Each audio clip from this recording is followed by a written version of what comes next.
Nyanyi, kita sama-sama angkat pujian kita. eh, When Jesus in the family, happy happy home. Ya, kita nyanyi sama-sama ya.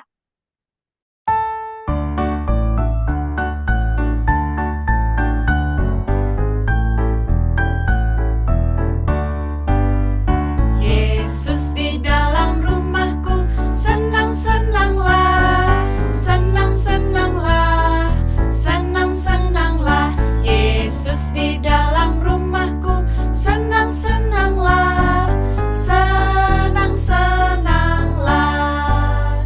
When Jesus in the family, happy happy home, happy happy home, happy happy home. When Jesus in the family, happy happy home, happy happy home.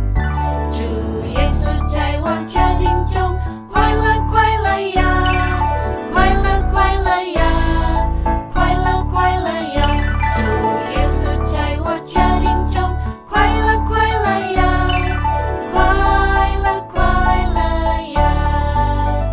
Jab Yesu mere garmen hai, kushi kushi hai, kushi kushi hai, kushi kushi hai.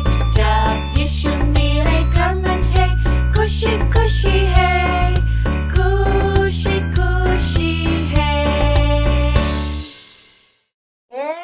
Kita mau berdoa untuk membuka sermon kita. Aku minta sama Abang Bapak Jaka untuk pimpin kita dalam doa. Silakan, Bang. Oke, bujur ya Kak. Oke, mari. Maaf pendeta, aku pimpin dalam doa. Ya, teman-teman, kita akan mengawali doa sebelum kita masuk di dalam sermon. Kita berdoa. Bapa di surga, kami bersyukur dan terima kasih untuk berkat-berkat yang Engkau berikan di dalam kehidupan kami, yang sudah kami jalani sejak dari pagi, siang, sore, hingga malam hari ini. Keberkat penyertaan, bahkan berkat untuk segala apa yang kami lakukan, Engkau membuatnya berhasil. Terima kasih juga untuk jam malam hari ini Tuhan, kehadiran pendeta kami, Pendeta Jackson bersama teman-teman kami di Guru KKR Jakarta Pusat. Kami boleh hadir di dalam Zoom untuk kami dipersiapkan di dalam sermon ini Tuhan. Kiranya Engkau memberkati kami semuanya. Tuhan memberkati pendeta yang akan membawakan sermon untuk kami, berikan hikmat yang daripadamu Tuhan, sehingga ketika pendeta memberikan arahan kepada kami dan pengajaran daripada kami, biarlah ini semua untuk kemuliaan namamu. Dan kami guru boleh diberi hikmat juga untuk dapat menerima dan menangkap dengan baik dan jelas. Selanjutnya akan kami sampaikan kepada anak-anak kami di kelas batita, balita, kecil, tanggung, pra dan remaja dengan baik dan benar juga. Terima kasih Tuhan, teman-teman kami yang mungkin masih berhalangan atau mungkin masih dalam kondisi apapun, kami berdoa dalam nama Tuhan Yesus memberkati mereka, supaya mereka bersama-sama kami di dalam Zoom ini untuk kami diberkati di dalam sermon. Terpujilah Engkau ya Bapa di dalam Yesus Kristus, Yesus kami berdoa. Haleluya. Amin. Amin. Sebelum diserahkan ke pendeta, kita angkat satu pujian lagi. Kita sama-sama bernyanyi lagu Ku Cinta Keluarga Tuhan.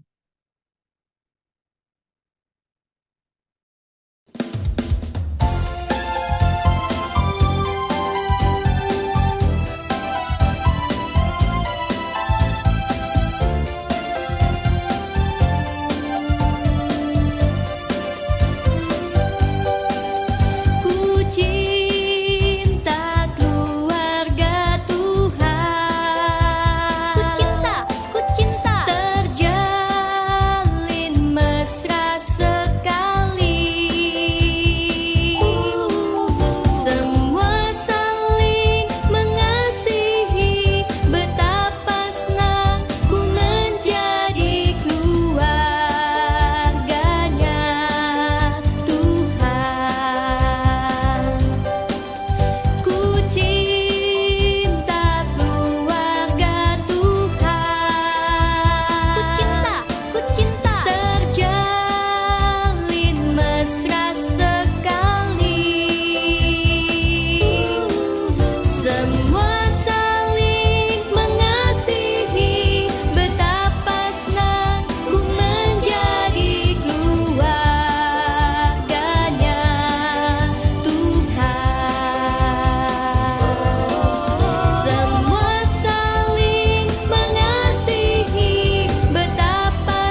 Silakan Pendeta.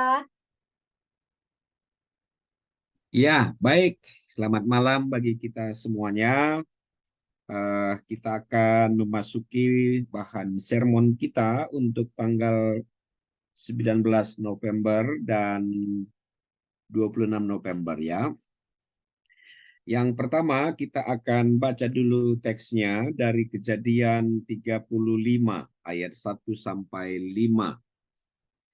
Kejadian 35 ayat 1 sampai 5. Ini judul perikopnya, Yakub di Betel untuk kedua kalinya. Allah berfirman kepada Yakub, bersiaplah, pergilah ke Betel, tinggallah di situ, dan buatlah di situ mesbah bagi Allah. Nah, jadi ini nanti yang menjadi kata kuncinya di ayat yang pertama itu, ya, mesbah bagi Allah, yang telah menampakkan diri kepadamu ketika engkau lari dari Esau kakakmu. Lalu berkatalah Yakub kepada seisi rumahnya dan kepada semua orang yang bersama-sama dengan dia, jauhkanlah dewa-dewa asing yang ada di tengah-tengah kamu, tahirkanlah dirimu dan tukarlah pakaianmu.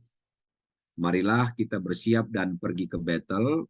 Aku akan membuat mesbah di situ bagi Allah yang telah menjawab aku pada masa kesesakanku dan yang telah menyertai aku di jalan yang kutempuh.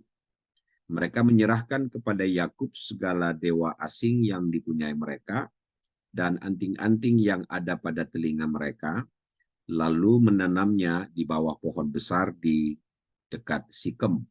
Sesudah itu berangkatlah mereka, dan kedahsyatan yang dari Allah meliputi kota-kota sekeliling mereka, sehingga anak-anak Yakub tidak dikejar. Ya, jadi saya akan membawa kita dalam rangka melihat poin-poin penting dalam sermon kita kali ini. Tema kita itu berkaitan dengan kebaktian keluarga, karena kita akan masuk dalam pekan keluarga sebenarnya ya, yang akan dimulai tanggal 19 November. Nah, dengan demikian maka diharapkan anak-anak juga akan terbiasa dengan yang disebut dengan kebaktian keluarga itu. Nah, sebelum sampai kita ke tema ini, coba kita lihat dulu teksnya secara pelan-pelan. Yang pertama dulu yang tadi saya sebutkan tentang kata mesbah bagi Allah. Jadi ada satu tradisi kebiasaan bagi orang Israel bahwa mesbah bagi Allah itu merupakan sebagai bukti bahwa mereka itu sangat dekat dengan Tuhan, caranya dengan membuat sebuah mesbah. Mungkin kita ingat ketika kita melihat saudara-saudara kita, misalnya seperti yang dari agama Buddha. Mereka kan punya, kalau pagi-pagi itu kan sering bakar-bakar dupa itu kan. Lalu ada tempat mereka khusus untuk memberikan persembahan mereka kepada Allah yang mereka sembah. Nah, jadi kira-kira mirip-mirip seperti itu. Jadi orang Israel juga ketika mereka mau memberikan sebuah persembahan kepada Tuhan, mereka membuat sebuah mesbah bagi Allah. Nah, jadi tatkala mereka mendirikan mesbah itu menjadi bagian dari tempat bagi mereka untuk memperlihatkan iman percayanya kepada tempat memperlihatkan iman percaya mereka kepada Tuhan. Ini yang penting ya. Jadi dengan kata lain, memperlihatkan iman percaya kepada Tuhan itu ternyata tidak hanya kata, tapi juga ada dalam bentuk mesbah. Gitu ya, ada dalam bentuk mesbah.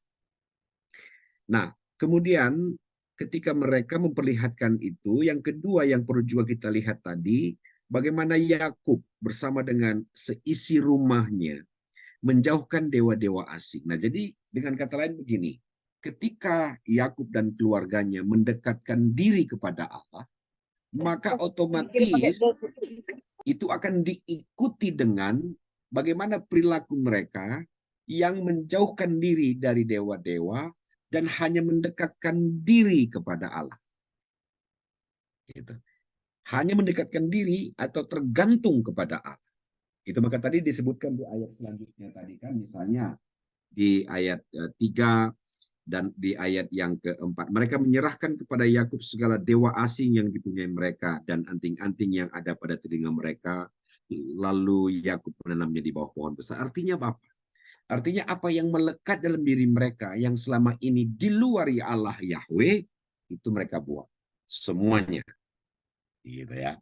Kalau di tradisi kita itu umpamanya ada itu istilahnya itu gelem-gelemen katanya. Ya, ada Allah lain lah. Itu mereka buang, mereka tinggalkan. Jadi ketika dikatakan bahwa kita berserah kepada Tuhan, maka itu juga harus terlihat di dalam membuang andalan-andalan kita yang lain. Ya, termasuk Allah-Allah lain yang kita pegang. Kalau orang misalnya ini contoh nih, dulu ada istilahnya itu gigi itu katanya kalau dari orang Karo dulu itu kalau dia pasang gigi emas itu apa yang dia bilang orang pasti bilang iya, tidak akan ada yang berani bilang tidak. Wah, itu maka pasangnya gigi emas. Jadi gigi emasnya itu ada isinya, kekuatan tersendiri gitu. Asal dia ngomong, semua yang dengar langsung bilang iya. Sekalipun itu salah, iya katanya. Ah itu. Kira-kira begitu nih. Jadi ini yang dibuang. Hal-hal seperti ini yang dibuang. Kalau mereka sudah katanya berserah kepada Tuhan, maka hal-hal yang seperti itu tidak boleh lagi ada dalam diri mereka. Kalau dulu saya pernah melayani di salah satu tempat itu ada namanya itu merekensi meresik namanya.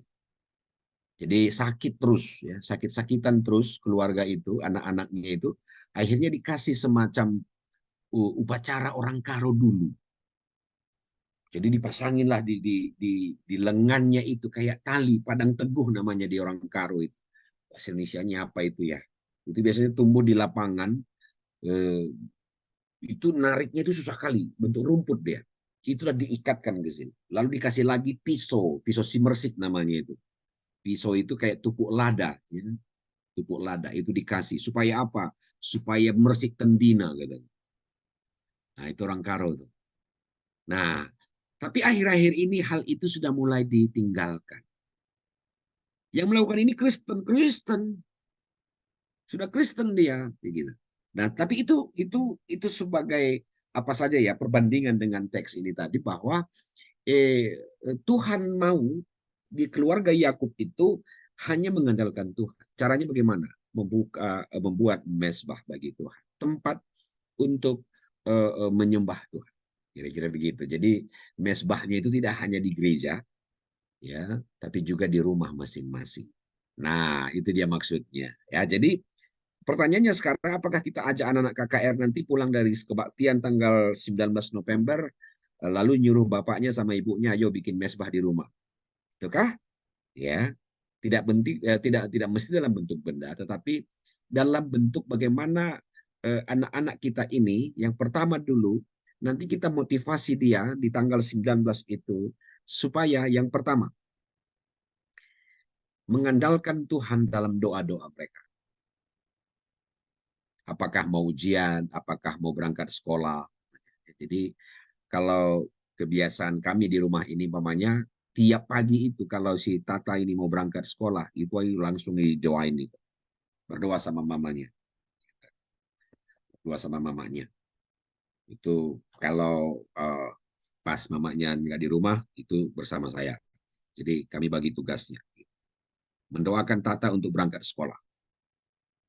Atau ketika kami semuanya berangkat, baik dari rumah entah kemana, atau mungkin mau belanja sekalipun, keluar dari rumah itu harus berdoa. Kembali juga ke rumah harus berdoa. Sampai di rumah.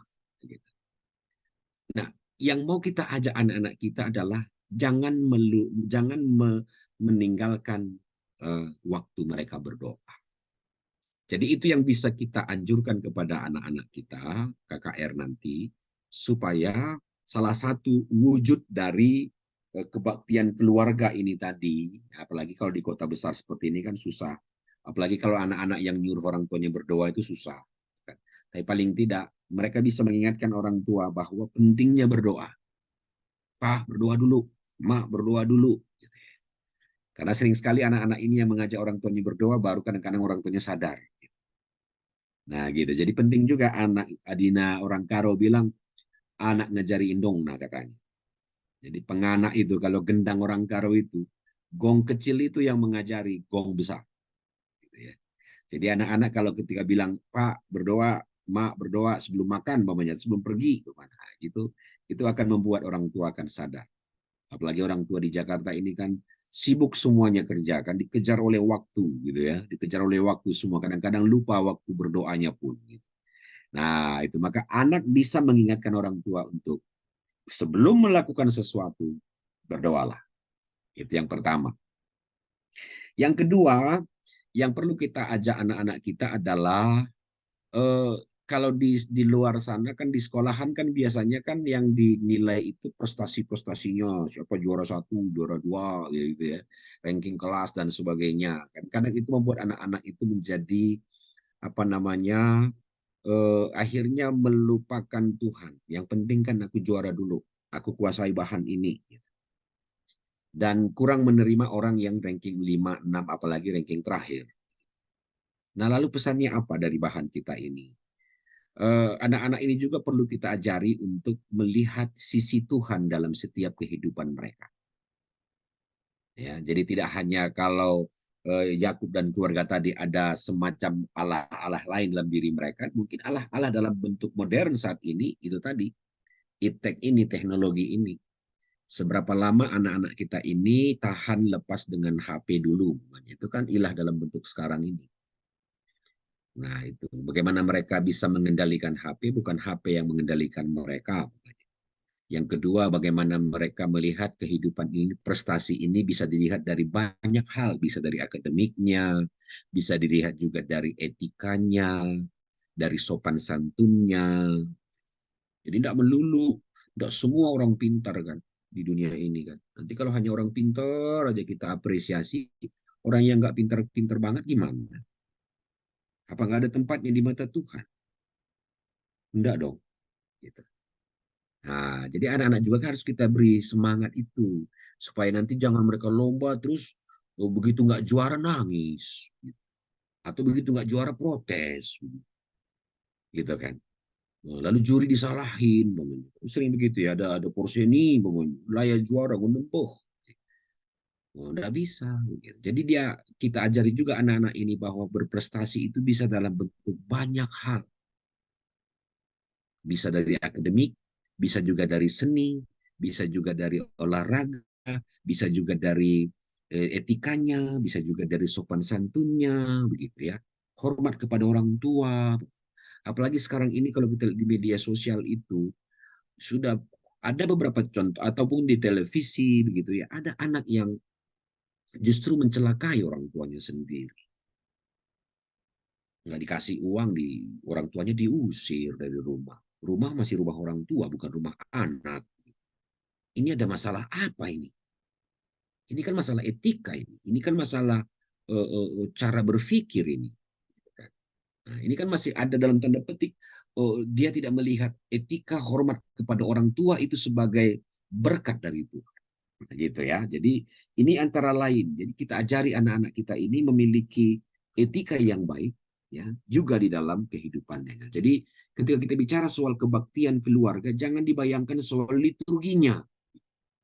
Jangan bayangkan soal liturgi, tata ibadahnya bagaimana ini, votum salam intuitus. Jangan bayangkan seperti itu. Gitu. Apalagi untuk anak-anak kecil batita, nggak ngerti dia itu tata ibadah, liturgi, nggak jelas bagi dia itu kan. Tapi yang jelas adalah bagaimana wujud kebaktian keluarga itu. Dengan baca firman, dia bisa berdoa, ajari mereka berdoa.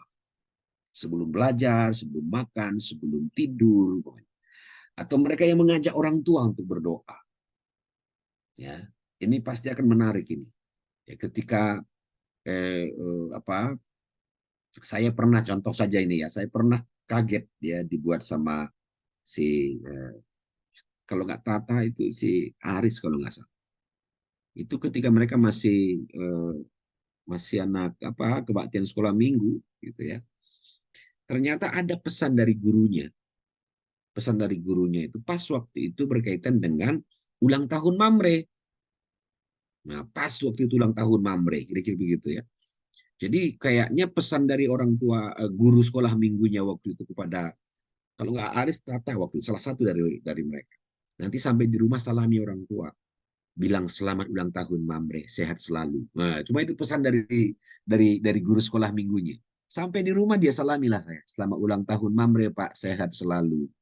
Saya kaget, tahu dari mana Mamre ulang tahun hari ini? Kira-kira begitu ya. Guru tadi bilang, sementara anak ini nggak tahu, Mamre itu nggak ngerti dia. Tapi ketika dia mengatakan itu kepada saya, wah rasanya kok beda gitu ya. Ini guru sekolah minggunya ini ngajari anak ini kok luar biasa ini gitu.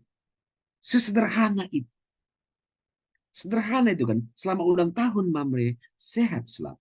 Sederhana sekali kalimatnya. Tetapi ketika anak yang mengucapkan itu kepada saya waktu itu, saya langsung rasanya kok gitu ya.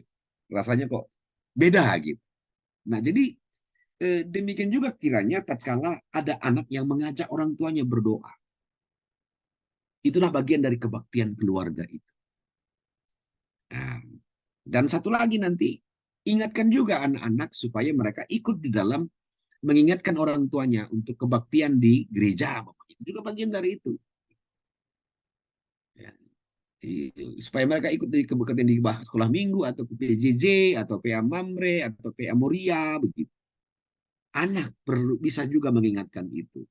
Nah, jadi kalau dikatakan nanti kebaktian keluarga kepada anak-anak kita, mereka yang menjelaskan kepada orang tua kan agak berat. Bagaimana mereka mengatakan kebaktian keluarga kepada orang tuanya, gitu kan? Kan berat. Nah, jadi tapi nanti kalau umpamanya kamu kakak-kakak abang semuanya bisa menjelaskan itu bagus juga. Tetapi saya pikir memang temanya sedikit agak berat nih. Kebaktian keluarga dibilang ini diserahi kepada anak kecil itu kan berat juga ya kan. Diserahi kepada anak tanggung juga itu belum mampulah mereka menjelaskannya. Tetapi yang perlu kita katakan kepada mereka bahwa ingatkan orang tua supaya buatlah kebaktian keluarga di rumah. Apapun bentuknya, apakah dengan doa bersamakah, atau baca Alkitab bersamakah, atau berdoa bersamakah, antara lain hal-hal seperti itu. Itu akan membuat bentuk kebaktian itu akan ada dalam bentuk lain. Jadi jangan bayangkan kebaktiannya kayak kebaktian di gereja, jangan. Itu bukan, tapi kebaktian keluarga itu adalah bagaimana keluarga itu memiliki waktu untuk berdoa dengan Tuhan. Saya kira begitu. Nah, inilah antara lain dalam bahan kita yang dari apa. Kemudian untuk remaja di sini kan bahannya Titus 2 ayat 1 sampai 10. Nah, ini mengingatkan tentang orang tua. Apakah laki-laki yang sudah tua atau ibu yang sudah tua atau ibu yang masih muda dan anak-anak dan sebagainya, tentang bagaimana mereka melaksanakan tugas-tugas mereka, peran-peran mereka, sehingga mereka menjadi contoh bagi anak-anak mereka, gitu ya. Ini yang ditekankan di dalam bahan kita. Nah, kemudian di situ dijelaskan juga tentang makna kebaktian keluarga sesuai dengan teks kita tadi, bahwa kalau makna kebaktian keluarga itu adalah waktu bersekutu dengan Tuhan.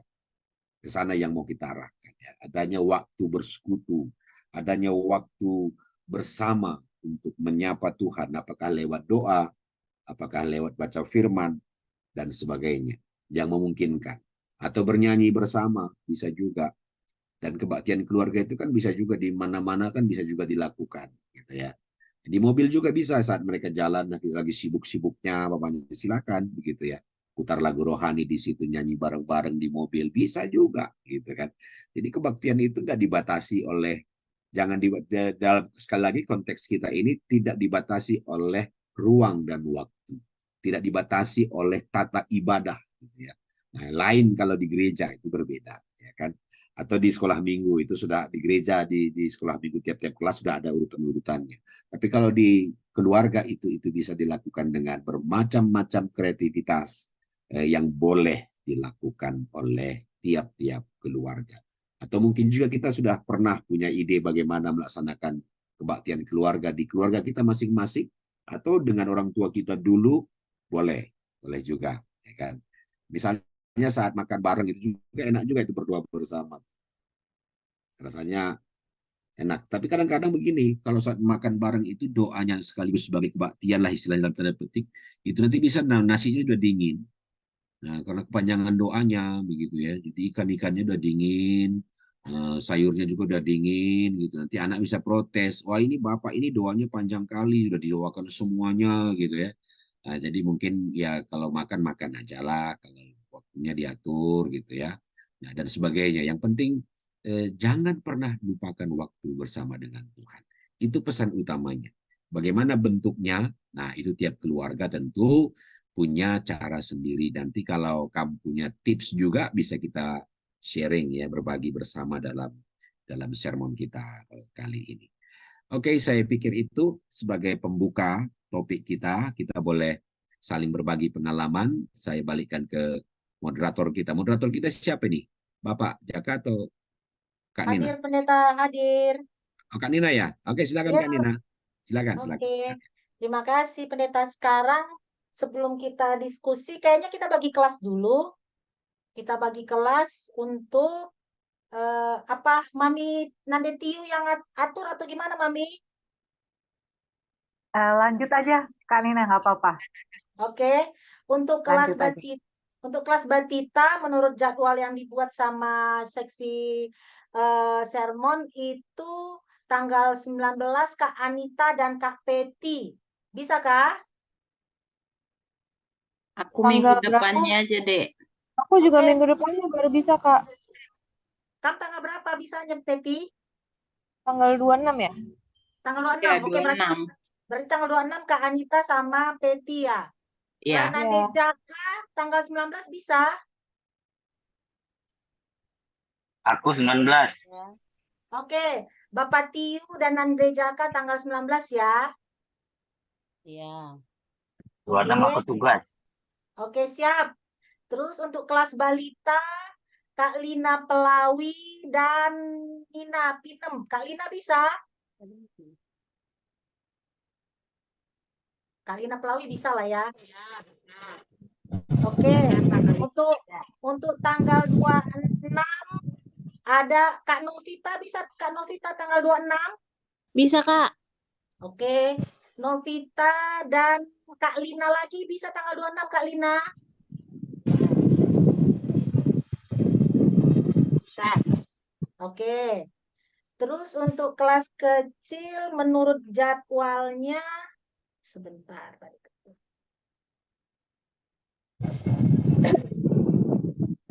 Tanggal 19 kelas kecil Kak Kandu dan Kak Helmina. Pengganti Kak Kandu siapa Kak? Aku bisa. Kak Clara ya? Ya. Oke. Untuk tanggal 26 November itu Kak Erni dan Kak Helmina. Oke ya? Oke. Oke. Terus untuk kelas tanggung tanggal 19 itu Diana dan Kak Ina. Tapi Kak Ina kayaknya belum bisa ngajar di gereja ya Kak Ina ya? Iya, aku cuma ikut sermon tapi nggak bisa ikut ngajar. Oke, berarti Diana sama Bang Timo. Aku di 26 boleh Kak, karena kan 18 itu kan retret sektor 1. Pulangnya Oh, gitu. malam, kecapean pasti.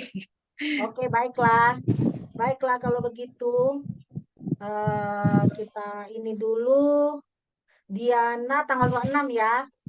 Bang Ruben tanggal berapa bisa Bang Ruben?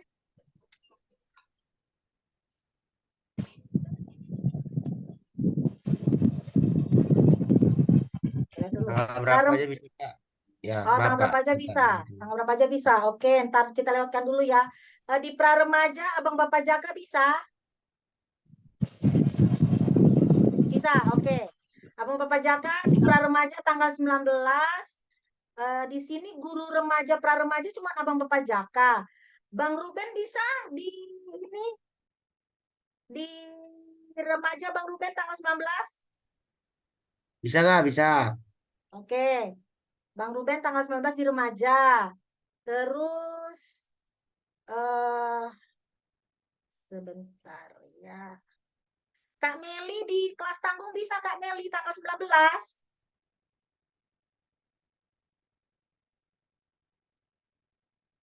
Bisa, Kak. Minggu depan Oke, kan Kak. ya? Iya, minggu depan. Ya, tanggal 19 minggu depan. Ya, Sama Bang Timo ya, Kak Meli tanggal 19 ya. iya. Oke. Terus tanggal 26 di praremajanya Bang Ruben, di remajanya Bapak Jaka, oke? Siap.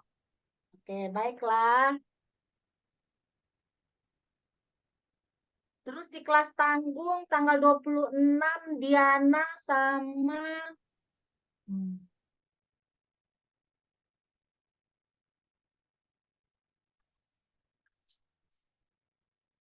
Nadetiu bisa Nadetiu?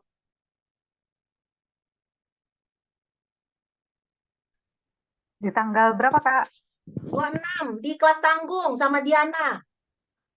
Kalau tadi kelas kecil tadi siapa, Kak? 26? Kelas kecil Kak Helmina sama Kak Erni tanggal 26. Oke. Tanggung berarti Diana sama aku ya? Iya, Oke, bisa nggak? boleh. Ya, Bisa bisa. ya? Oke, biar Bang Timo bisa istirahat. Biar biar dia bisa gereja dewasa dulu. Oke, sudah ya. Untuk aku bacakan sekali lagi untuk tanggal 19 November jadwal ngajar kita.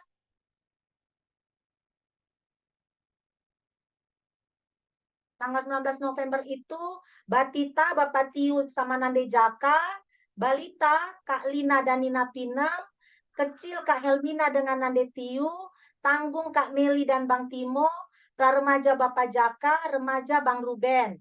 Tanggal 26 Batita, Kak Anita dan Kak Peti, Balita Kak Novita dan Kak Lina, Kecil Kak Helmina dan Kak Erni, Tanggung Kak Diana dan Nandi Tiu, Remaja Ruben, Remaja Bapak Jaka. Oke ya. Sekarang kita masuk ke diskusi per kelas. Mungkin atau ada yang mau menambahkan bahan yang tadi di-sharingkan oleh pendeta, ada pengalaman pribadinya kah? Tentang kebaktian keluarga di rumahnya, mungkin waktu semasa kecilnya, atau pada saat sekarang dengan keluarganya, setiap hari melakukan ibadah kecil di rumah, mungkin ada yang mau membagikan pengalamannya, sharingnya, silahkan.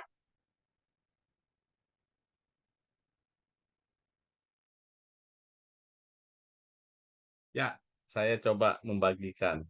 Oke, jadi tentang ibadah keluarga, ini sesuatu hal yang luar biasa ya. Memang harus terus dilakukan sebagaimana umat Israel pada saat itu mereka membuat mesbah. Itu sama dengan mungkin sesaat ini ya, ibadah keluarga yang bisa menghadirkan orang tua serta anak-anak. Kalau mungkin juga siapa di keluarga yang bersama di situ ya. Ini yang pengalaman yang saya lakukan ketika anak masih kecil-kecil, masih sekolah, ya masih bisa kita lakukan ya, masih bisa diajak. Nah, ini persoalan timbul ketika mereka sudah besar-besar. Artinya ada kehendak sendiri dari mereka dan ini free will ya, artinya kehendak bebas. Ah, aku udah berdoa sendiri Pak tadi di kamar. Rasa udah ngantuk saya ini Pak katanya. Dipaksakannya pun nggak bisa kan jadi coba. Tapi setidaknya saya memberi teladan, saya pun tetap berdoa. Walaupun anak-anak nggak ikut bersama Mama Jaka berdua seperti itu. Dan memang saat ini memang anak-anak sudah mulai bekerja, 1 dan 2 sudah bekerja, Esther sudah aktif banyak di kampus perkuliahan dan saat ini juga belum pulang pun dia karena memang lagi menyusun dia. Kalau Tuhan izinkan tahun depan selesai.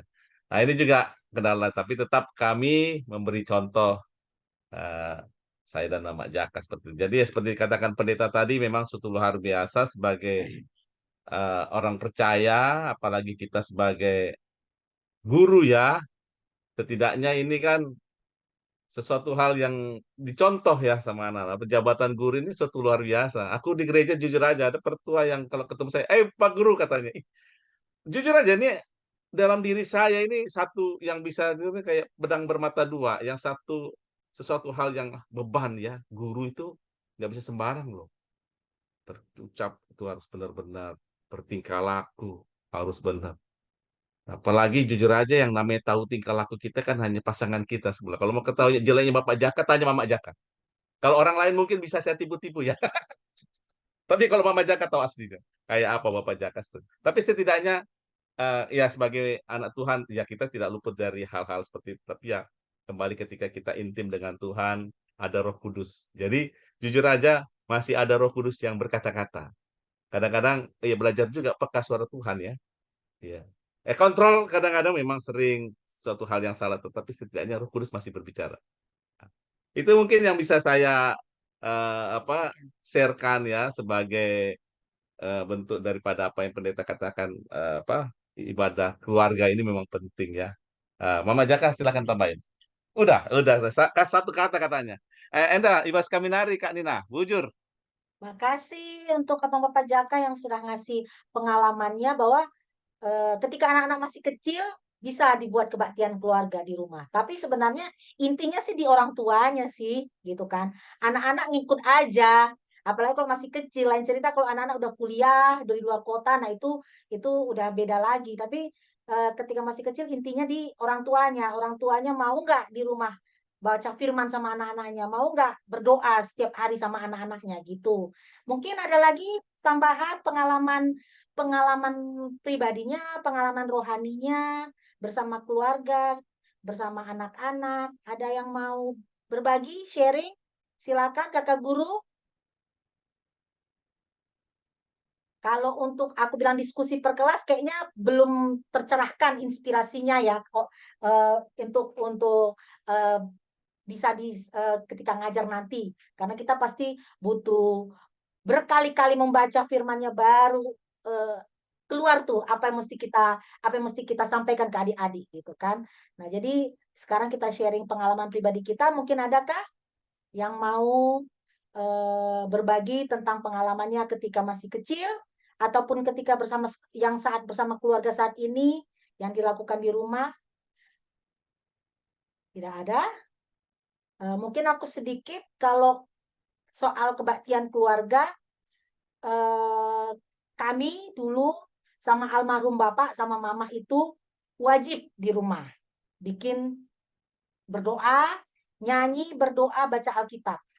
Penggejapan sih enggak ya, karena belum pada mengerti. Terkadang firman Tuhan, karena yang dibaca itu dihabiskan dari Kejadian sampai Wahyu. Satu Alkitab itu konsisten kami untuk menghabiskannya gitu. Jadi satu hari baca satu perikop, bukan satu pasal, satu perikop gitu. Jadi misalnya dalam satu pasal itu ada beberapa perikop, jadi satu judul lagi satu perikop setiap hari itu. Nah, itu ditandai di Alkitab masing-masing. Dulu kan belum ada ini ya, belum ada Alkitab digital kan. Jadi di Alkitab punya Alkitab masing-masing ditandai itu.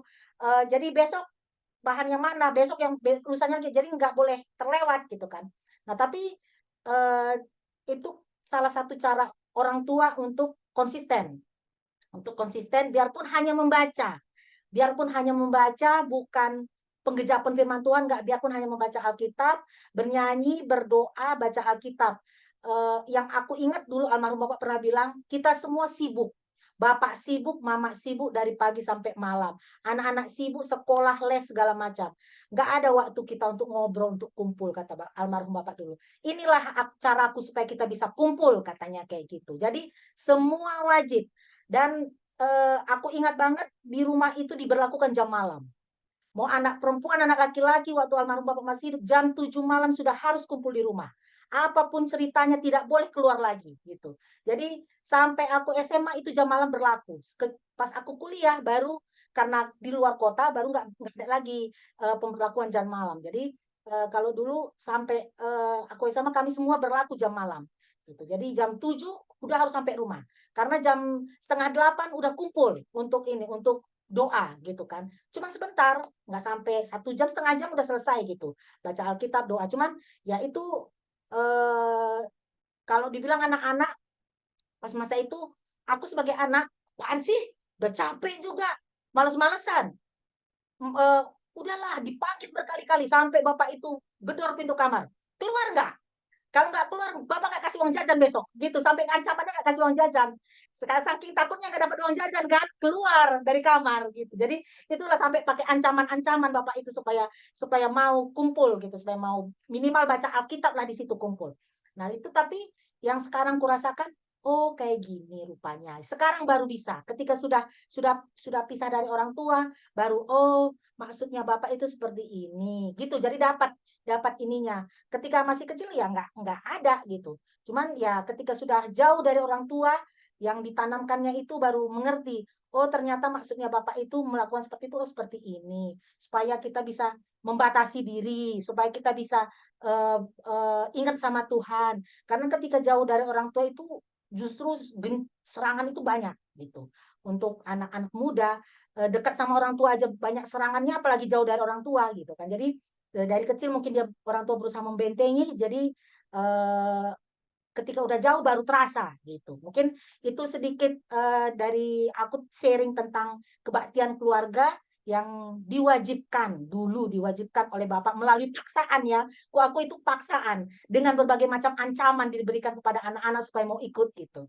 Mungkin itu aja bujur. Mungkin ada yang mau sharing lagi tentang kebaktian keluarga. Kalau ke anak-anak kayaknya bilang kebaktian keluarga sih susah ya anak batita balita. Tapi kalau di balita sering aku tanya, siapa di rumah yang berdoa sama mama papanya gitu. Siapa yang baca Alkitab gitu. Jadi mereka jujur gitu, jujur. Kayak ini si Queen dia bilang, mamaku baca Alkitab Kak, tapi aku nggak mau katanya gitu. Aku nggak mau. Jadi kenapa nggak mau?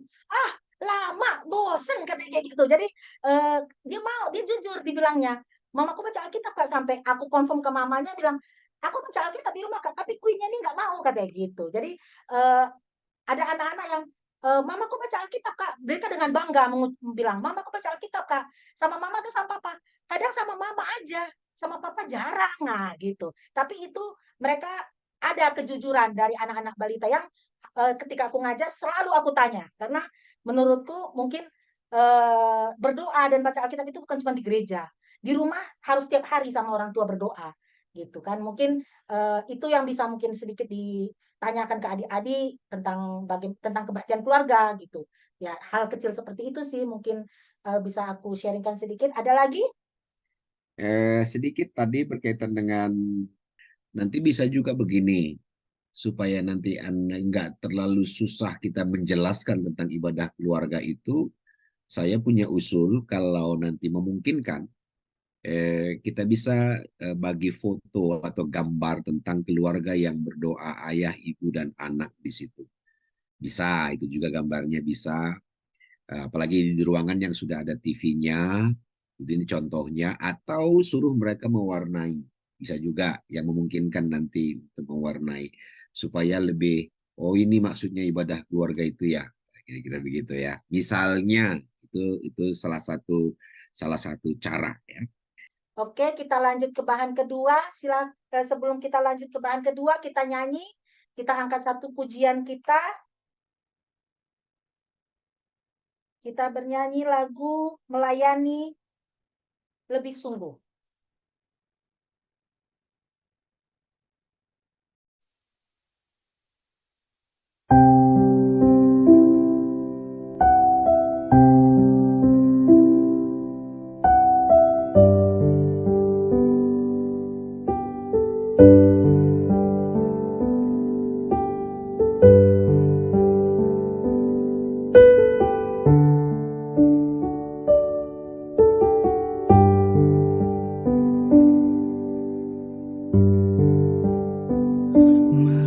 Melayani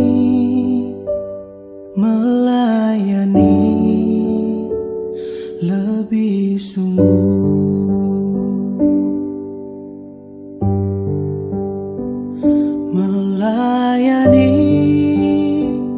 melayani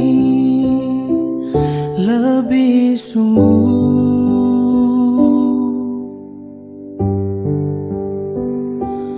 Tuhan lebih dulu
mengasihi lebih sungguh.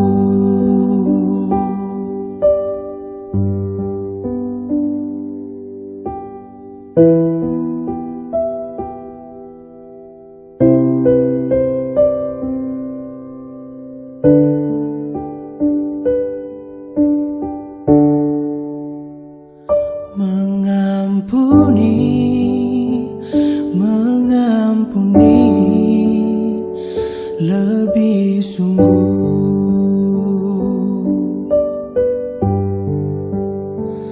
Mengampuni, mengampuni lebih sungguh.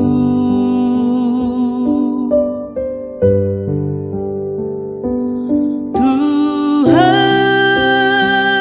lebih dulu mengampuni kepadaku, mengampuni, mengampuni lebih sungguh.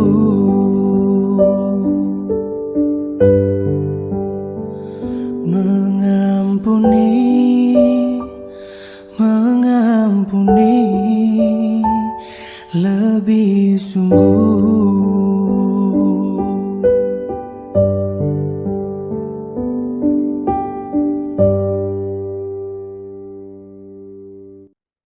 Silakan pendeta untuk bahan kedua. Ya, makasih Kak Nina. Pilihan lagunya mantap juga ya. Dan ini sesuai dengan tema kita juga untuk tanggal 26. Tentang saling mengampuni. Ya, saling mengampuni.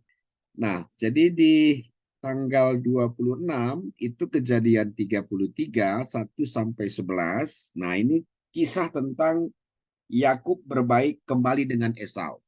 Ini ya. Yakub berbaik kembali dengan Esau. Baik. Ini panjang nih ayatnya ya. Saya akan baca, nanti tolong kamu nikmati coba ayatnya tentang apa nih poin-poinnya yang bisa nanti kita tangkap. Yakub pun melayangkan pandangnya. Lalu dilihatnyalah Esau datang dengan diiringi oleh 400 orang.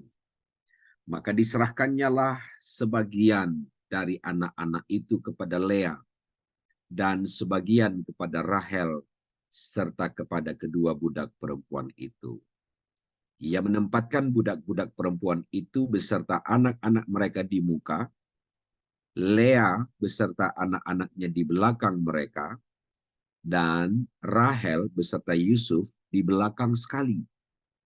Dan ia sendiri berjalan di depan mereka. Dan ia sujud sampai ke tanah 7 kali. Lihat ini, tanda-tanda cara Yakub minta maaf kepada Esau. Ia berjalan di depan mereka dan ia sujud ke tanah 7 kali. Hingga ia sampai ke dekat kakaknya itu. Tetapi Esau berlari, lihat nih. Tetapi Esau berlari mendapatkan dia. Didekapnya dia. Dipeluk lehernya. Dan diciumnya dia.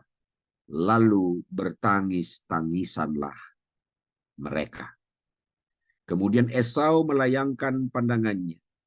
Dilihatnyalah perempuan-perempuan dan anak-anak itu, lalu ia bertanya, siapakah orang-orang yang beserta engkau itu? Jawab Yakub, anak-anak yang telah dikaruniakan Allah kepada hambamu ini. Sesudah itu, mendekatlah budak-budak perempuan itu beserta anak-anaknya, lalu mereka sujud. Mendekat jugalah Lea beserta anak-anaknya, dan mereka pun sujud. Kemudian mendekatlah Yusuf beserta Rahel, dan mereka juga sujud. Berkatalah Esau, apakah maksudmu dengan seluruh pasukan yang telah bertemu dengan aku tadi? Jawabnya, untuk mendapat kasih Tuhan. Lihat tuh kalimatnya, manis kan? Untuk mendapat kasih Tuanku. Dia tidak bilang untuk mendapatkan kasih abang Esau. Tidak. Atau bang tua Esau. Tidak. Tapi dia pakai kata untuk mendapat kasih Tuanku. Tetapi kata Esau, Aku mempunyai banyak adikku. Peganglah apa yang ada padamu. Tetapi kata Yakub, janganlah kiranya demikian. Jikalau aku telah mendapat kasih-Mu, terimalah persembahanku ini dari tanganku. Karena memang melihat mukamu adalah bagiku serasa melihat wajah Allah. Dan engkau pun berkenan menyambut aku. Terimalah kiranya pemberian tanda salamku ini, yang telah kubawa kepadamu, sebab Allah telah memberi karunia kepadaku, dan aku pun mempunyai segala-galanya. Lalu dibujuk-bujuknya lah Esau, sehingga diterimanya. Kalau dibuat filmnya ini menarik ini. Ya, pertemuan antara Yakub dan Esau. Kalau kita lihat teks sebelumnya, itu disebut di pasal 32, Yakub takut bertemu dengan Esau.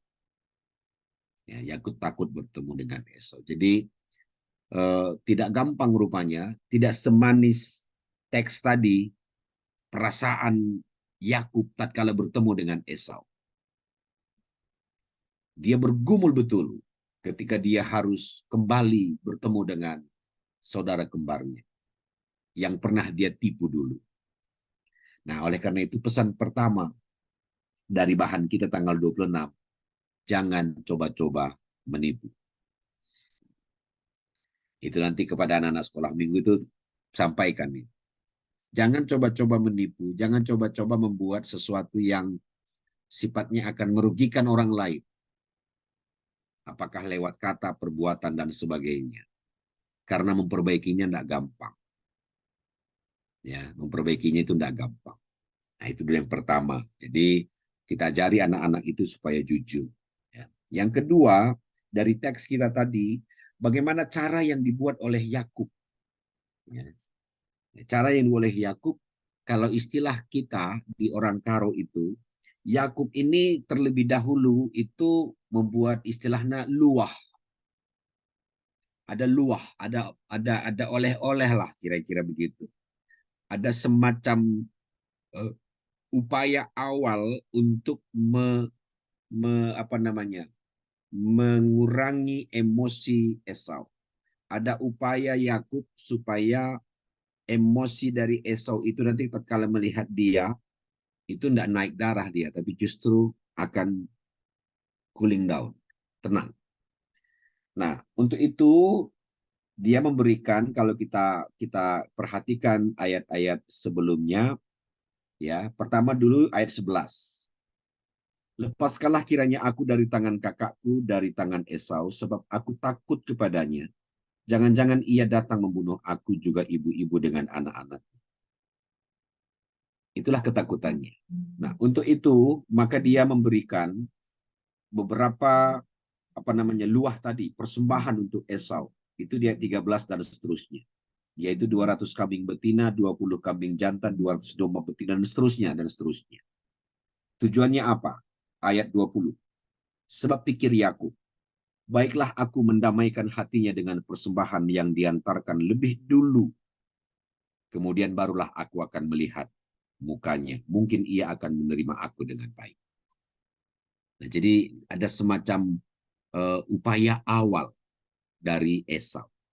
Jadi tatkala mau mengampuni, itu rupanya berangkat dari ada upaya awal untuk menenangkan hati dengan siapa kita akan berdamai. Ini juga bahannya agak berat untuk minggu tanggal 26 ini. Ya. Nah, untuk itu yang perlu disampaikan di sini adalah tentang kalau mau berdamai, tidak boleh sendiri-sendiri, tidak boleh satu pihak. Harus ada upaya dari kedua belah pihak. Yang pertama, mencari cara bagaimana supaya temannya berdamai itu bisa luluh hatinya. Nah, gitu. Jadi, tidak salah rupanya kalau dari cara kita ini, untuk memulai pertemanan itu, untuk mengawali dari rasa damai itu, rekonsiliasi lah istilahnya, kirimi makanan. Apalagi sekarang kan bisa gosen itu kan. Nah, anak-anak remaja udah ngerti nih. Tapi kalau anak tanggung juga udah mungkin bisa, tapi anak-anak batita mungkin belum ngerti. Ya, nah. Nah, tetapi yang mau disampaikan di sini adalah ada upaya untuk berdamai satu dengan yang lain. Ya, ada upaya berdamai dengan yang lain. Yang ketiga, kita lihat sikap Yakub, rendah hati. Kalau mau berdamai, harus diawali dengan rendah hati. Tutur katanya tadi kamu lihat. Dia menggunakan kata hambamu ini. Ya, dia menyebut dirinya sebagai hamba. Dan dia menyebut kakaknya sebagai tuanku. Jadi orang mau berdamai ngomongnya nggak tinggi-tinggi gitu. Nggak sombong-sombong gitu. Jadi kalau mau berdamai, nah ini dia. Nggak boleh sombong. Kira-kira begitu nih pesannya. Ya, harus rendah hati, nggak boleh sombong. Kalau mau berdamai dengan kawan, orang sombong itu nggak disukai. Kira-kira begitu bahan-bahan yang mau kita sampaikan. Orang sombong akan tambah musuhnya. Tapi kalau orang yang rendah hati, ngomongnya itu nggak tinggi-tinggi, nggak suka pamer-pamer diri gitu ya. Tetapi justru dia memamerkan kebaikannya gitu. Itu justru akan disenangi. Bahkan tadi pakai kata 7 kali dia sujud. Bayangkan. Dia mau minta maaf ya dengan ketulusan. Itu yang perlu kita lihat di situ yang keempat. Jadi dengan kata lain dari bahan ini, kalau mau mengampuni ya harus memiliki niat yang baik. Ya, niat yang baik. Dan niat baik itu diperlihatkan dengan mau mengirimi makanan kah, atau kirim WA kah, atau kirim salam kah, kira-kira begitu. Yang kedua harus rendah hati, yang ketiga jangan sombong gitu ya. Nah, lalu yang keempat itu tadi justru dari dalam hati yang paling dalam itu harus diperlihatkan. 7 kali dia sujud. Bayangkan. Ini bukan hal yang gampang ini. Kalau orang karo suruh sujud itu mesragal ngengkel. Lu terbana kue nang misi. Nokoh karena kehandai bangku dia tegu bilang ini berat. Kalau udah begitu nggak akan bisa damai-damai, nggak akan bisa. Nah itu maka adik-adik kita nanti ini kita ajak mereka bagaimana mereka menjadi duta-duta pembawa damai. Gitu. Caranya bagaimana? Satu lagi ya saling ramah satu dengan yang lain. Keramahan itu juga membuat suasana damai gitu ya. Nah itu dia. Nah jadi kalau misalnya mereka punya musuh, nah ini mulailah. Nanti tanya mereka ada musuh nggak? Kalau ada katanya, mulailah dengan mengirimi kabar-kabar baik. Ya, jangan memancing-mancing emosi temannya dengan mengirim-ngirim WA yang nggak benar. Kita kan sering lihat itu kan perkelahian anak remaja di TV itu. Sampai ngeroyok satu orang itu rame-rame dikeroyok, ditendang. Waduh, lihatnya aja pun waduh. Bagaimana kok sampai begini gitu ya. Nah, itu gara-gara informasi barangkali. Mungkin di WA group dan sebagainya. Saling sindir sana sini, saling nyakiti lewat WA group umpamanya. Nah, itu akhirnya mereka menjadi sangat beringas begitu ya. Lah bagaimana bisa mengampuni gitu. Oleh karena itu kalau mau hidup saling mengampuni, kirimlah berita-berita yang menenangkan, yang membuat teman itu senang. Jangan nyindir-nyindir, jangan nyakiti teman gitu. Tapi justru bagaimana supaya teman itu menjadi nyaman perasaan. Dia merasa dihargai, dia merasa diapresiasi.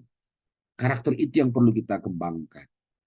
Ya, karena itu yang perlu kita kembangkan supaya anak-anak kita nanti mengampuni ini mereka betul-betul tahu inilah ciri khas utama orang Kristen. Tidak menambah musuh, tapi mengurangi musuh. Ya kan? 10 kawan dibandingkan 1 musuh, terlalu banyak musuh itu. Artinya jangan pernah punya musuh, kira-kira begitu. Ini yang mau diajak. Ya kan? Ini yang mau diajak anak-anak kita, adik-adik kita ini. Kadang-kadang kan gitu, mereka sudah ngambek-ngambek sana, ngambek sini, nggak cakapan sana, nggak cakapan sini. Gitu. Ya udah, dibiarkan itu bahaya. Dibiarkan itu bahaya.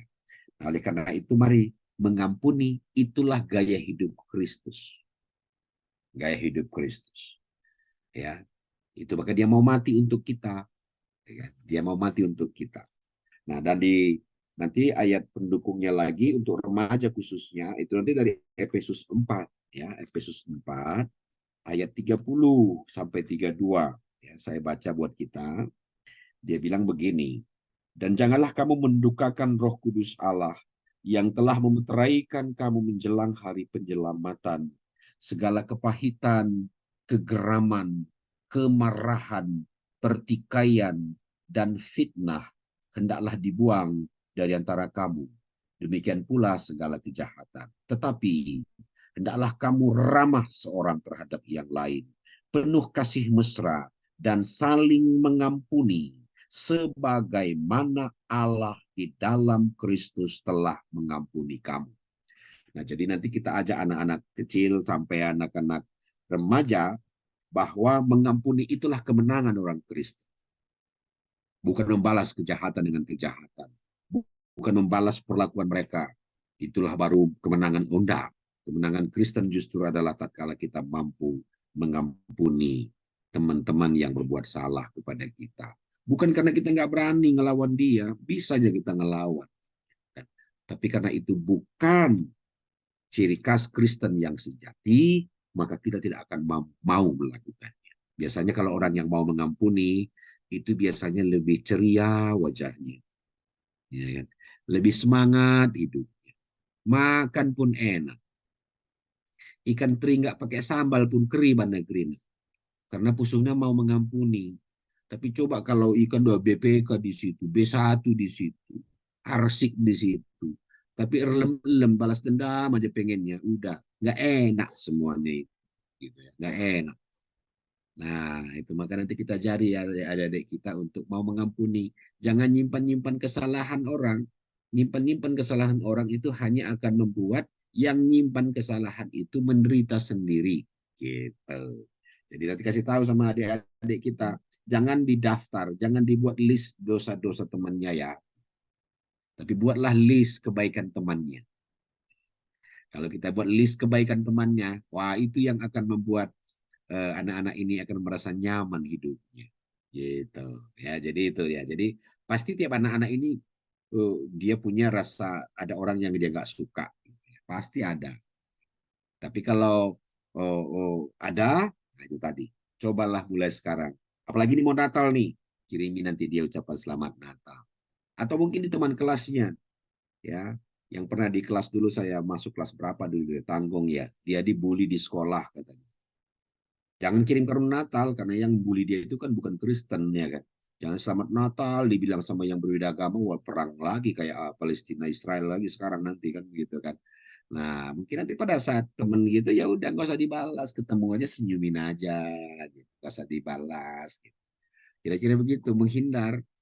Karena kasihan juga kemarin ada siapa itu ya? Kaila atau siapa? Bukan siapa itu?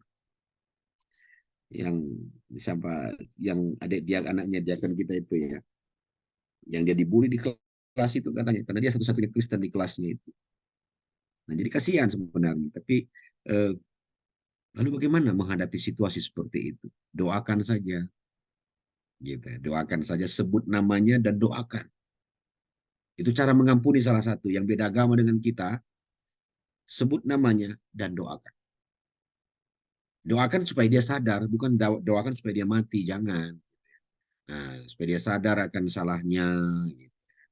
Nah, akhirnya dia akan sadar sendiri, Tuhan yang akan menegur, Roh Kudus yang akan menegur yang membuat kesalahan itu kepada kita. Kita nggak akan bisa ngubah orang. Kita nggak akan bisa ngubah orang. Cara kita menghadapi orang lah yang perlu kita ubah. Ya. Kita nggak terbatas kemampuan kita mengubah orang. Hanya Yesus yang mampu mengubah orang. Nah, gitu ya. Jadi itu maka kita ajak anak-anak kita nanti, ya dia terus gitu ganggu saya, doakan saja. Hanya itu modalnya. Jangan dilawani, jangan dimusuhin gitu. Tapi justru ketika nanti dia didoakan terus, maka Roh Tuhan akan menegur dia, ya, dan pada akhirnya ya, doa anak-anak itu luar biasa loh, khasiatnya luar biasa. Doa anak-anak ini kadang-kadang sederhana, tetapi itu menggoncang surga. Yang terakhir saya mau bilang begini. Tadi kami sama Ibu, sama Nora ke GPIB Martin Luther yang di Kampung Ambon karena oma tadi meninggal. Nah, lalu pendeta yang khotbah tadi, pendeta GPIB itu bilang, itu ada cucunya oma ini yang meninggal ini, memang pada akhirnya oma ini meninggal karena sakit gitu ya. Doa si cucu ini masih SMP, doanya Tuhan sembuhkanlah omaku. Saturasinya itu awalnya 65, langsung naik. Tiba-tiba saturasinya naik. Setelah si cucu ini berdoa, naik saturasinya ke angka 75. Begitu. Dan akhirnya kemarin kami berkunjung ke rumah sakit PON itu sudah sampai 98. Hari apa itu ya? Hari Kamis kami ke sana, kalau nggak salah. Atau Rabu ya. Gitu. Dan akhirnya meninggal memang oma. Ya, jadi sempat doa itu didengar sama Tuhan. Kira-kira begitu. Dari 65 sampai ke 75 dan terakhir kami lihat itu 93-94. Akhirnya dia memang meninggal. Tetapi kesaksian pendeta GPIB tadi bilang begitu. Itulah doa anak-anak. Tuhan dengar. Sembuhkanlah oma saya. Cuma itu minta. Sambil dia menangis. Saturasinya naik. Nah, jadi kira-kira saya kira, wah luar biasa juga ini ya. Kira-kira begitu. Nah, demikian juga tatkala nanti anak-anak kita, ketika dia diganggu oleh anak-anak yang lain, ampunilah dalam doamu. Gitu. Ampuni dalam doamu. Jika mungkin belum bisa mereka salaman, dalam doa juga bisa diampuni mereka dulu. Nanti kalau bisa apa bareng-bareng dia ketemu, bisa ada salaman dan sebagainya, itu lebih bagus. Tapi kalau belum bisa, minimal ampunilah di dalam doa. Sehingga relasi mereka akan lebih baik. Saya pikir itu yang bisa saya sampaikan dulu sebagai pembuka diskusi kita. Ya. Semua temanya itu saling mengampuni. Ya. Saling mengampuni, saling mengampuni. Ini menarik tema kita ini. Inti iman Kristen itu dia, mengampuni. Orang yang mampu mengampuni, maka hidupnya akan lebih bahagia, hidupnya akan lebih plong, hidupnya akan lebih nyaman dan tentram dalam menjalani keseharian. Saya pikir itu Kak Nina, saya kembalikan ke Kak Nina, dan lagu itu juga nanti jangan lupa diputar di kelas. Ya. Melayani dan tadi, mengampuni itu ya, mengampuni itu, wah itu juga perlu. Kalau bisa nggak dimintain ya, anak KKR nanti nyanyi lagu itu, kapan waktunya terserah. Kalau boleh sebelum akhir tahun ini, suruh nyanyikan lagu itu di gereja. Supaya kalau anak-anak KKR yang akan menyampaikan pesan itu, mungkin nanti akan semakin banyak orang berdamai di gereja kita. Supaya lebih baik. Kadang-kadang kalau Muria Mamre yang nyanyiin, Muria dan Mamrenya aja nggak cakapan ya kan. Suruh dia suruh mengampuni kan nggak akan kedengeran pesannya gitu. Tapi kalau nanti kalau anak KKR yang nyanyi lagu itu, wah mungkin agak beda kesannya barangkali ya. Ya, nanti cobalah lihat timingnya, kapan bisa diatur itu, supaya nanti ada nggak kira-kira Kak Nina jadwal KKR ngisi Minggu Advent? Ada ya? PJJ kurasa ya? PJJ kayaknya pendeta. PJJ ya, KKR. Udah nyelonong KKR aja udah masuk. lewat. KKR udah lewat jadwalnya ngisi pujian kayaknya. Oh, udah lewat ya? Akhir tahun kayaknya nggak ada jadwal deh. Kak Anita yang nggak ada ya Kak Anit? Nggak ada lagi jadwalnya? Enggak, udah selesai sebelum itu kemarin pendeta. Oh, nanti kalau dibuat jadwalnya khusus itu dosa ya? Enggak sih. Enggak sih. Enggak. Oh. Takutku dosa pula nanti kalau buat jadwalnya tambahannya. Iya ya, coba dipikirkan lah, lagu tadi bagus juga tadi itu kan. Nanti pikirkanlah kemungkinannya. Kalau memungkinkan itu atur saja bagaimana baiknya. Oke Kak Nina, kembalikan ke kamu. Silakan. Terima kasih pendeta. Yap. Sekarang kita mau diskusi tentang tema kita saling mengampuni. Mungkin ada sharing dari abang kakak tentang mengampuni. Apakah ada? Mungkin Bang Ruben atau Kak Ina, Kak Clara. Karena kalau dibilang kita adem ayem aja di muka bumi ini kayaknya enggak deh. Kita pasti ada kontra dengan teman-teman kita gitu kan. ada ribut, pasti ada. Perang mulut pasti ada, nggak mungkin enggak gitu. Seumur hidup kita pasti ada, minimal sekali lah gitu kan. Nah, mungkin ada yang mau sharing tentang bagaimana bisa saling memaafkan, saling mengampuni, yang ada gondok dalam hati bisa menguap, lepas gitu. Mungkin ada yang membagikan pengalamannya. Ayo, siapa? Kalau saya mulai boleh nggak? Boleh, silakan. Abang Bapak Oh, Jaka, silakan. Oke. Jadi saya teringat tuh firman Tuhan ya.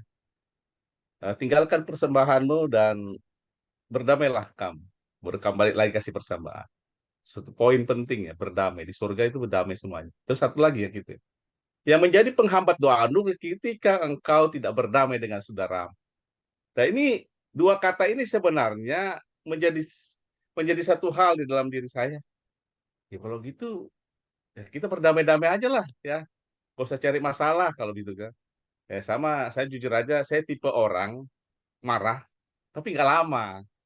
Mama Jaka udah paham itu. Pagi, ada lagi firman Tuhan kata, gila engkau marah, jangan sampai matahari terbenam katanya. Ini juga luar biasa. Jadi kita nih Tuhan sensornya banyak loh. Karena memang diharapkan kita sebagai anak Tuhan yang tampil prima nih ya. Marah boleh, tapi jangan sampai matahari terbenam. Sedikit banget kan. Udah gitu, sebelum kamu memberikan persembahan, boleh. Jadi memang, betul. Jadi, seperti yang pendeta katakan, memang ini proses yang dialami Yakub, memang benar-benar satu hal yang manusiawi ya. Kenapa kok yang disorot Yakub? Karena Yakub yang membuat masalah. Dia bohongin tuh abangnya itu.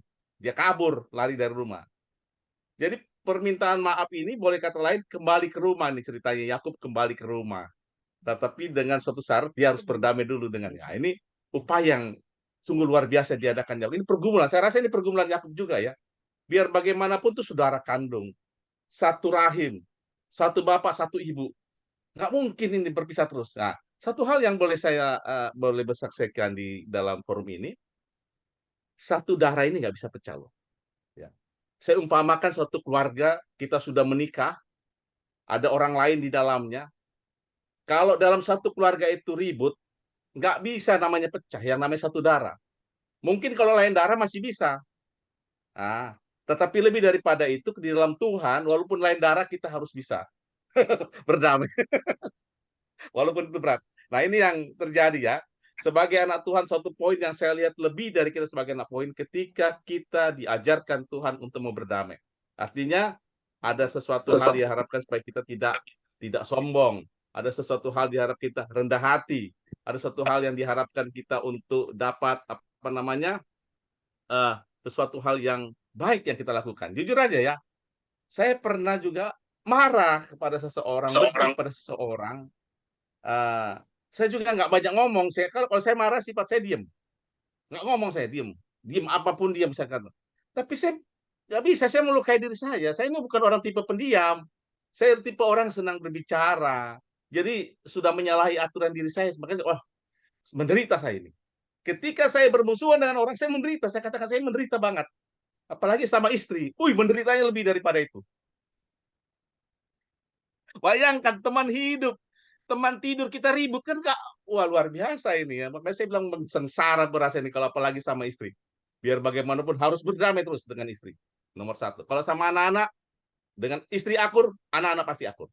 Mungkin itu dari saya, bujur. Bujur untuk Abang Bapak Jaka. Ada lagi yang mau membagikan pengalamannya, sharingnya? Ayo dong. Masa Abang Bapak Jaka doang? Kayaknya kita semua punya pengalaman deh. Lasi sedapen. Boleh, silakan Kak Lina. Ya, saya pernah ngalamin hal itu. Suka ribut kadang-kadang sama sesama teman kakak guru sekolah minggu. Kadang juga sama teman yang lain. Ya, rasanya kalau untuk mengampuni sih bisa aja ngampuni. Cuman rasa ada kesel juga, gondok gitu ya. Tapi kita belajar juga sih dalam firman Tuhan tuh suka keinget-inget banget gitu Galatia 5.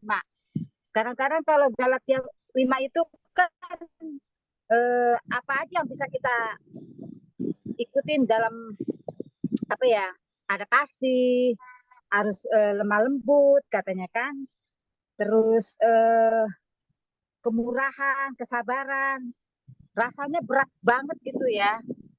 Tapi ya kalau kita mau belajar hal itu, kita juga bisa kasih contoh sama anak sekolah minggu kita. Ya memang sih bisa sih.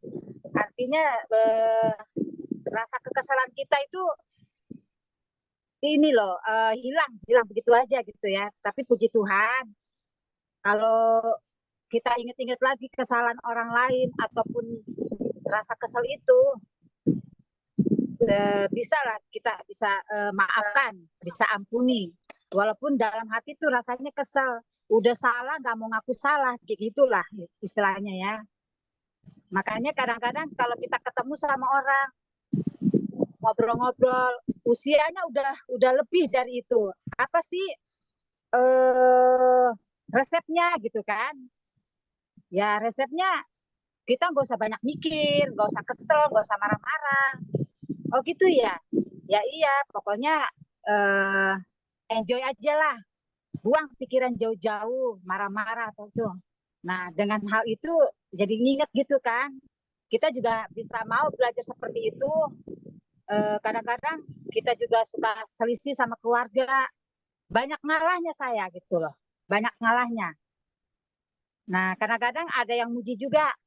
Udah berapa usianya? Wah, udah di atas kepala 5. Ah, bohong. Apa sih resepnya? Lo nggak apa-apa. Karena kalau kita suka ini kesel atau apa, hati yang gembira adalah obat, itu aja cuma bilang sama mereka. Wah, luar biasa. Itu aja yang mau aku sampaikan. Terima kasih. Makasih Kak Lina pengalamannya. Siapa lagi Kak Ina? Mau sharing? Silakan Kak Ina. Oke, makasih ya untuk kesempatannya. Kalau mengampuni, memaafkan, melupakan kesalahan orang, gitu ya, tidak menghitung kesalahan orang, itu sangat mudah diucapkan, tapi sangat sulit dilakukan. Maksudnya sulit dilakukan itu yang benar-benar kita bisa lakukan, gitu ya. Tapi memang itu bentuk perjuangan yang harus kita lakukan, gitu. Kalau kita mengaku bahwa kita anak Tuhan, kita percaya kepada Kristus, artinya Kristus itu adalah model kita gitu. Jadi apapun yang kita lakukan, semarah apapun gitu, dan menurut saya semua kita tuh pasti sering juga melakukan itu gitu ya. Tapi ketika itu terjadi, ada baiknya kita mengambil waktu untuk retreat dalam tanda kutip ya, untuk apa yang sedang terjadi di dalam kehidupan kita. Nah, sebagai guru sekolah minggu, seperti tadi pendeta bilang, kita kan harus sampaikan ini kepada adik-adik. Bagaimana itu mengampuni, bagaimana itu berbicara baik, berbicara yang tidak menyakiti orang, berbicara yang membuat orang lain, kalaupun dia marah kepada kita, terlepas daripada kita salah ataupun tidak gitu ya. Bagaimana caranya supaya orang itu tidak semakin marah kepada kita? Nah, ini bagaimana menjelaskannya kepada adik-adik? Itu adalah PR kita untuk hari Minggu besok ya, tanggal 26. Bagaimana menyampaikan itu kepada adik-adik? Menurut saya sih, apa yang kita ucapkan, apa yang kita sampaikan kepada orang lain, dan khususnya kita bicara kepada adik-adik sekolah minggu, adalah bagaimana kita menjadi contoh buat mereka gitu. Di dalam perkataan kita sehari-hari, baik terhadap mereka, baik sesama kita di hadapan mereka gitu. Itu benar-benar kita harus kontrol. Apapun masalah kita, apapun persoalan kita. Kita harus memberikan contoh kepada adik-adik melalui kata-kata kita, melalui sikap kita gitu. Yang kadang-kadang tanpa kita sadari, tanpa kita tanpa kita ngeh tuh sebenarnya kata-kata atau sikap kita di depan adik-adik juga seringkali menjadi kayak semacam contoh yang tidak baik buat mereka. Jadi artinya ketika kita besok mau menyampaikan ini kepada adik-adik, baik itu di dalam ibadah sekolah minggu, ataupun kan sekarang ini kita masing-masing walaupun tidak semua, tapi kita sebagai guru kan punya adik-adik kep-kepan kita ya. Kita semua menjadi pengep-kep guru pengepkep untuk beberapa adik-adik yang sudah dibagikan. Nah, itu juga bisa kita manfaatkan, bisa kita gunakan untuk berkomunikasi dengan mereka dan memberikan contoh kepada mereka. Gimana sih seharusnya menyapa, gimana sih seharusnya ketika kita marah gitu sama orang, kesel sama orang. Ini lepas daripada orang itu salah apa enggak ya. Karena kan Tuhan juga tidak mengajarkan kalau orang itu salah, kita boleh marah. Kita boleh suka-suka kita marah, memarahi orang itu. Tuhan nggak mengajarkan kita gitu. Tuhan mengajarkan kita mengampuni. Jadi yang saya pengen banget mengingatkan itu kepada kita semua, termasuk pada diri saya sendiri, bagaimana kita melakukan itu kepada adik-adik ataupun kepada orang-orang di sekitar kita. Bahwa jangan sampai nanti kita sangat fasih mengucapkan atau membicarakan firman, tapi kita tidak melakukannya, tidak menjadi contoh ketika kita berhadapan dengan, khususnya kita sebagai guru sekolah minggu terhadap adik-adik kita. Mungkin itu kali yang ingin banget saya sampaikan, bahwa kita itu adalah model bagi adik-adik sekolah minggu kita. Model kita siapa? Model kita adalah Tuhan. Supaya adik-adik melihat bahwa Tuhan Yesus itu adalah seperti apa yang kita sampaikan, maka kata-kata kita dan sikap kita harus menunjukkan, harus menggambarkan itu, harus itu yang dirasakan oleh adik-adik. Makasih. Oke, makasih Kak Ina untuk sharingnya, bahwa kita guru sekolah minggu jadi contoh dalam hal mengampuni, dalam hal berbicara, dalam hal intonasi kata-kata kita. Mungkin ada lagi yang mau menambahkan, mau membagikan pengalaman hidupnya? Mami Nadetiu? Nambahin sedikit Kak, tadi nambahin Boleh. sedikit Abang Bapak Jaka. Jadi ayatnya ketika kita mengampuni itu berapa kali? 7 kali, 70 kali. Nah, jadi kadang kita juga bisa salah. Nah, kita mau rendah hati, minta maaf, minta ampun sama orang. Begitu juga ketika ada orang yang berbuat salah sama kita mau minta maaf. Jadi kuncinya di tema kita kan saling mengampuni. Saling itu berarti mau dulu. Makanya tadi seperti pendeta bilang, ketika kita mau, ada upaya yang akan dilakukan. Itu aja Kak Nina, bujur. Bujur untuk Nadetiu. Ada lagi yang mau menambahkan? Yang mau sharing? Sudah? Sudah jelas? Sudah jelas? Oke, kalau sudah jelas, sepertinya sermon kita pada hari ini kita akhiri. Kita mau tutup dengan doa. Ada yang mau didoakan kakak guru semuanya? Sehat-sehat kak kita semua? Ya, saya mau minta dukungan doa untuk Michael Eka Yeskiel pada hari Rabu tanggal berapa Pak ya? Tanggal 15. Tanggal 15 ya.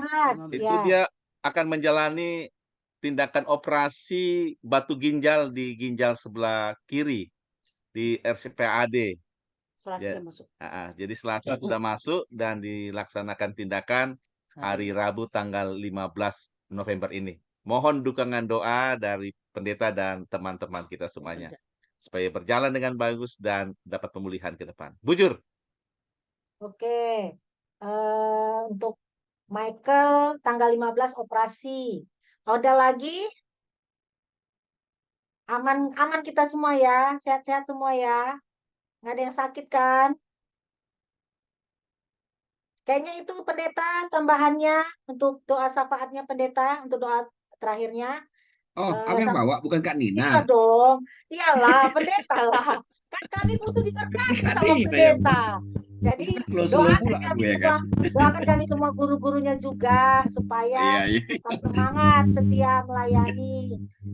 Supaya tidak ada pondok-pondok di hati lah. Kan kita nggak tahu isi hati orang kan. Gitu pendeta. Ya, tadi Pak, sekali lagi nanti Pak, nama Michael tadi lengkapnya apa ya Pak ya? Michael apa tadi Pak? Nama lengkapnya?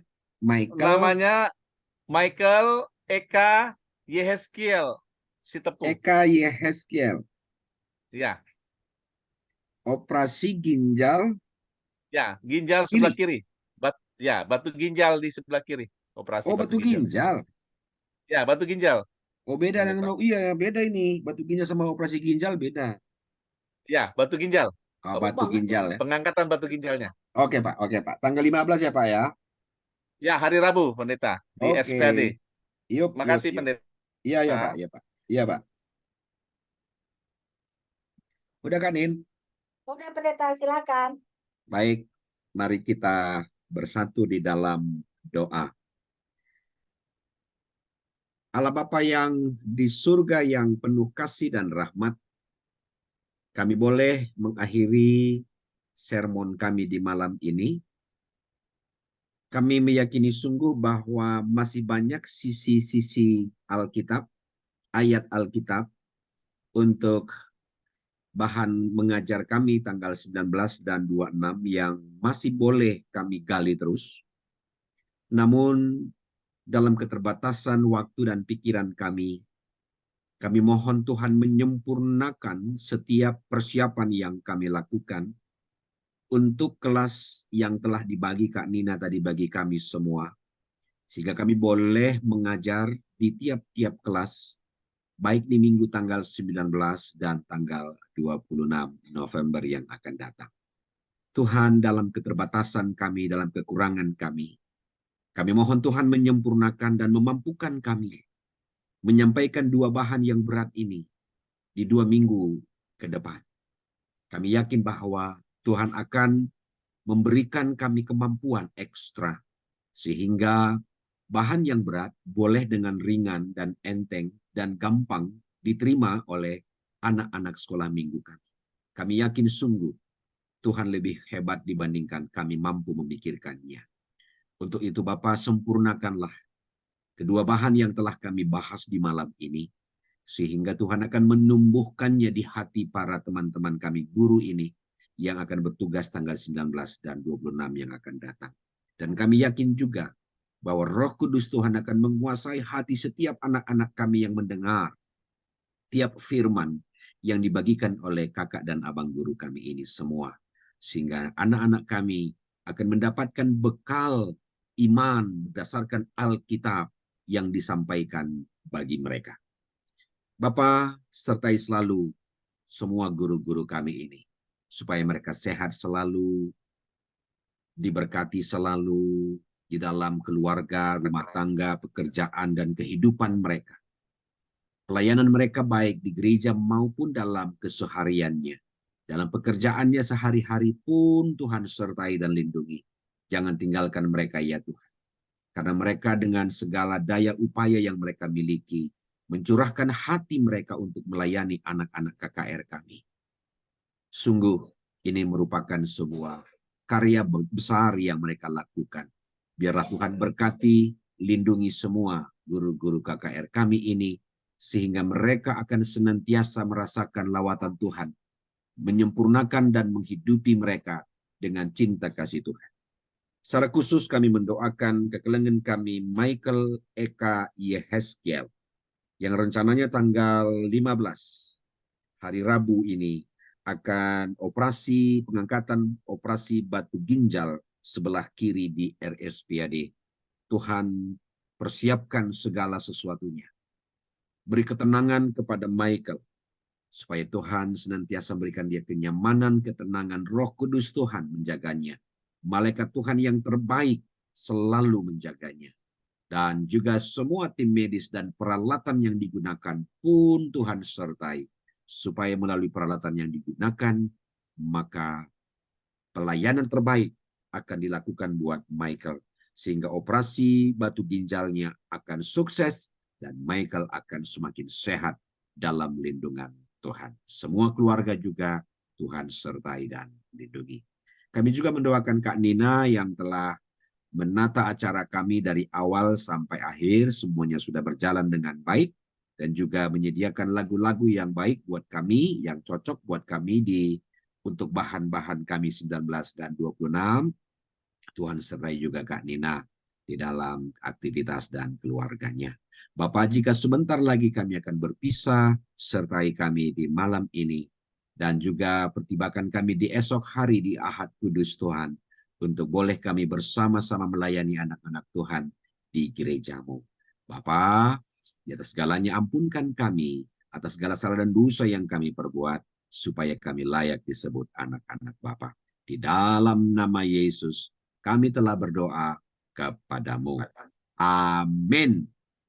Amin. Terima Amin. kasih, Terima Pendeta. kasih. Terima Bujur kasih. pendeta Ibas Ucapan doa terima kasih, Bapak. Terima Terima kasih kasih masing-masing Kita, kamu. kita foto ya, kita foto ya Pendeta. kayaknya ya. Oke, Ya. boleh. Tolong on cam, yang bisa on cam Foto, tolong on cam. Sebentar, Buka aku foto dulu. kameranya. Sudah oke? Sudah. Senyum manis. 1, 2, 3.